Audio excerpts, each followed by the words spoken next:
Hey, this is Ben Ayers for Dispatches from Everest for Outside. I'm here in the village of Pangboche on the way up to Everest Base Camp. And behind me is the monastery where Everest climbers all come to get blessed before they go up to climb the mountain.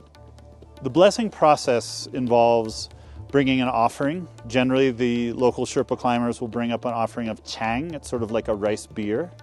And you bring some money and one of these kata scarves.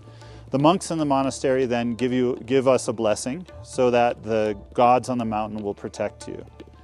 The reason for all this is, one, it's sort of karma, it's sort of like having a safe passage. But also, the Sherpas believe that Mount Everest is a goddess, that it's one of 5 mountains in the region that are this kind of group of goddess mountains. And it looks over and it protects the people in this area.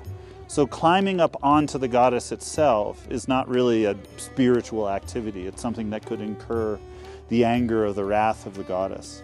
So the blessing is, to some extent, the Sherpas are asking for forgiveness. They're saying to the goddess that this is what they have to do to make money, to make a living, to survive. And they ask for safe passage from the goddess as they climb so that they can feed their families. So I was very fortunate to be able to work with a young monk here who himself is an Everest climber. He's climbed 5 times, but now he's taking his turn as a kunyer, or as the caretaker of the monastery. He finishes his term this year, and he believes that he'll go back up onto Everest next year. I also sat down and talked with one of the most senior monks, who's 81 years old, and he's been in this village since well before people came up, well before even foreigners came into this area and before they started climbing Everest. The senior monk spoke to me a lot about some of the issues around climbing, around pollution and nature.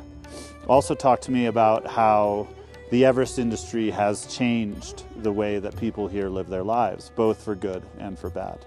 So I hope you enjoy the article and stay tuned as we keep heading to base camp.